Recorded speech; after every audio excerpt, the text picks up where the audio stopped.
What did we just witness yesterday in Los Angeles? The mainstream media wants you to believe it was a masterclass of tournament football, a thrilling, heroic, tactical battle that went down to the absolute wire. But let's cut the PR spin and look at the actual trajectory of how this game was managed. It becomes completely, undeniably obvious. We just watched a multi-million-dollar entertainment product play out exactly according to FIFA's pre-arranged script. Let's be completely honest with ourselves here. The suits in the corporate boardrooms decided a long time ago exactly what they needed for the semifinals. They didn't want an unpredictable tournament where a dark horse ruins the television ratings. They needed a massive, blockbuster, prime-time television rematch between Spain and France. The global ad revenue, the broadcast rights, the corporate sponsorship tiers, everything relies on those massive marquee matchups. And yesterday, the establishment made sure they got exactly what they planned for. Every whistle, every silent video review, and every crucial match-altering sequence didn't happen by accident. They were the logical, calculated execution of a managed show. Let's look at how the trap was set from the opening whistle. This wasn't just a standard match. It was a do-or-die World Cup quarterfinal in Los Angeles. From the first kickoff, Spain tried to establish total control, pinning Belgium deep with their relentless possession game. For the first 25 minutes, it was a high-stakes tactical chess match. But in the 30th minute, the deadlock shattered. Spain carved open the flank, cutting the ball back to the edge of the box where Fabian Ruiz unleashed a clinical strike into the top corner. Spain was up 1-0, and the script looked locked in early. But Belgium refused to break. They stepped up their physical intensity, forced Spain into heavy turnovers, and launched a lethal counteroffensive. In the 41st minute, a brilliant transition ball found Charles De Ketelaere, who ghosted past his marker and struck an instinctive equalizer right before halftime. It was a 1-1 deadlock, and fans thought they were watching an organic sporting war. But the second half was where the invisible hand of the establishment officially took over the whistle. When the teams re-emerged, the momentum was subtly shifting toward Belgium. Then came the defining turning point in the 62nd minute, the quiet moment that exposed the silent double standard of modern football. Belgium whipped a dangerous cross into the box. Total chaos ensued, and the ball took a heavy deflection right off the head of Spanish defender Aymeric Laporte. Right behind him was Rodri, standing with his arm extended away from his torso. The ball struck his arm flush, killing a clear goal-scoring opportunity. The Belgian players immediately appealed for a handball, but the referee waved it off, and the VAR booth stayed completely silent. Within seconds, the corporate broadcasts rushed to their microphones, frantically citing the IFAB Law 12 loophole, claiming that because the ball deflected off a teammate first, it legally wasn't a penalty. Let's cut through the BS. If the roles were reversed, and an underdog defender's arm stopped a Spanish cross, we all know exactly what happens. The referee blows the whistle, puts on a dramatic show for the cameras at the monitor, and hands the heavyweights a penalty on a silver platter. When a powerhouse like Spain needs the rule book applied with microscopic legal accuracy to survive, the referees execute it flawlessly.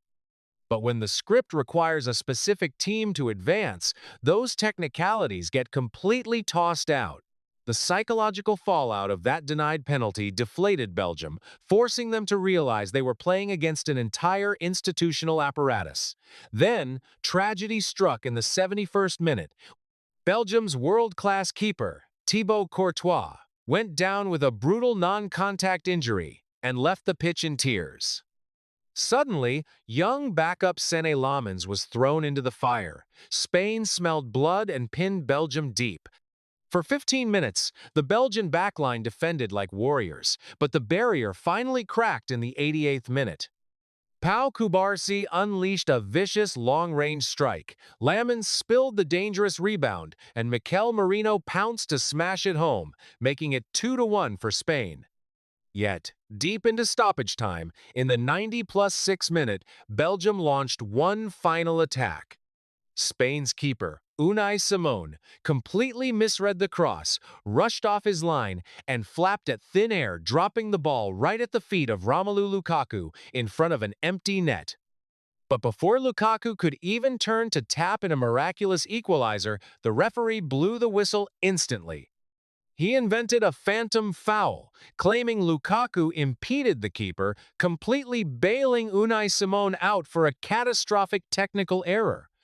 It was the final nail in the coffin, ensuring Spain's prearranged path to the semifinals remained completely untouched. The final whistle blew seconds later, and the mainstream media immediately started printing their headlines about Spain's resilience and tactical genius. They completely ignored the fact that the entire sequence of events was only made possible because the playing field had been systematically tilted 30 minutes earlier. But let's take a step back and look at the macro-level picture. Where is all of this actually heading? Spain advancing is just one piece of the puzzle. The suits in Zurich aren't just scripting individual knockout games, they are engineering the single biggest television event in human history. Every tilted whistle, every phantom foul, every silent VAR check we have seen over the last 2 weeks is pointing to one inevitable, predetermined conclusion: an Argentina versus France World Cup final rematch. They need Lionel Messi. They need Kylian Mbappe. They need that billion-dollar narrative to satisfy their corporate sponsors and guarantee record-breaking global broadcast ratings. Spain and France in the semifinals is just the appetizer. Spain is merely the designated high-profile speed bump for France, just like Belgium was the designated speed bump for Spain. The establishment is rigorously protecting their ultimate cash cow, and they will completely alter the rulebook to make sure those two specific teams meet in New York. But honestly, at this point in world football, nobody is even truly upset anymore. The fans don't care about the selective rulebook enforcement or the fake justifications from the broadcast booths, because everyone can see the plain reality of the situation. We know who the boardrooms want in the semifinals, and we know exactly who they have already crowned for the final. We know exactly how the mechanics of this sport operate when billions of dollars are on the line. If the tournament organizers are going to structurally tilt the pitch to guarantee this multi-million-dollar Argentina versus France mega clash, all we ask is that you stop insulting our intelligence with corporate statements, drop the fake fairness, stop pretending it's an even playing field where the underdog actually has a mathematical chance of getting a fair whistle in the penalty box. We know the script is written. Just make the show interesting, keep the drama high, and entertain us. Share this video immediately with every single football fan in your circle. Blast it straight into your group chats, send it across all your platforms, and smash that subscribe button right now. On this channel, we look straight past the corporate scripts and expose the raw realities the billionaire broadcasts are too terrified to analyze. Stay safe out there, keep the authentic passion alive, and I will see you in the next video.